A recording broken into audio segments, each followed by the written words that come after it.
शाळेत पाणी किती खोल हा नाटक होणार आहे. ही इयत्ता तिसरी. मी बनलो आहे खारुताई.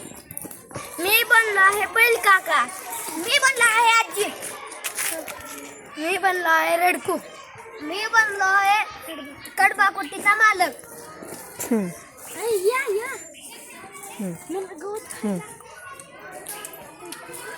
अरे देवा, मला काय कडबा चावे ना. आता आता आता देव माझी मरायची परीक्षा बघतो काय. असं मी कधीच होऊ देणार नाही. काय तवजिकना मी खाईन, व्यायाम करीन आणि जाड होईन, मग वरी जाईन. तेवढ्यांदा खाऊन घेते. अरे अरे बाळा, इकडे येशील का? काय गाजी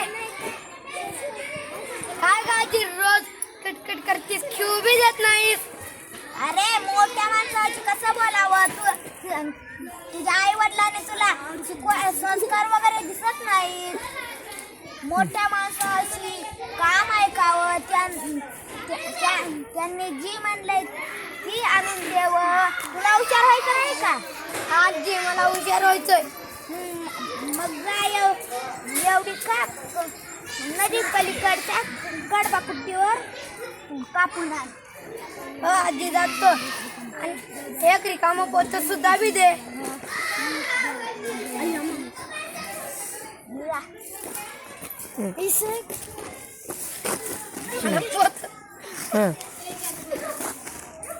अरे नदीला तर पाणी खूप आहे. मी जाऊ शकेल का? कुठं कोण इथं इकडे तिकडे कोण दिसत नाही. हे बैल काकाकडून विचारतो.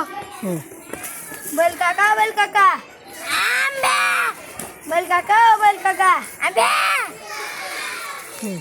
काका चिरकू नका. मी रडकू. नदीला पाणी खूप आहे. मी जाऊ शकेल का? जा शकेल. गुडघ्या इतकंच पाणी आहे तुझे इथपर्यंत. मी जा शकेल.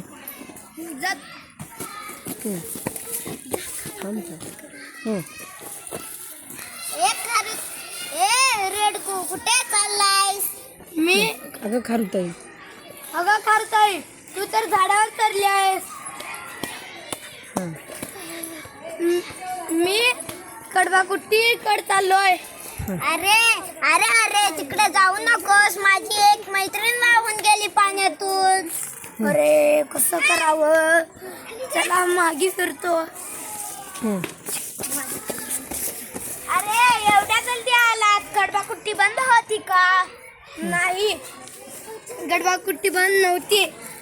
नदीला पाणी बैल काका म्हणाले गुडघ्या इतकेच पाणी आहे. खारुताई म्हणाली एवढंच पाणी आहे. अरे असं कसं झालं? सकाळी तर गाढव दादा कडबाकुट्टी आपल्या त्यांच्यासाठी कडबा कापून आले. आता मला समजलं. मी कडबाकुटी कड जातो.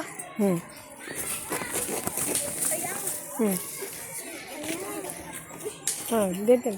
काय काम आहे? मला काही कडब्याची पेंडी कापून द्या. थांबा जरा.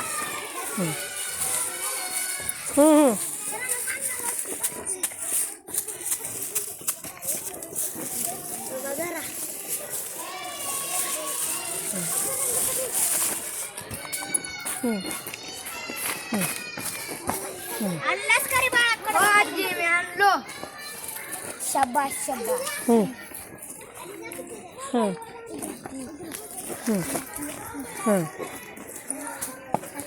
असंच मोठ्या माणसाची अजून काम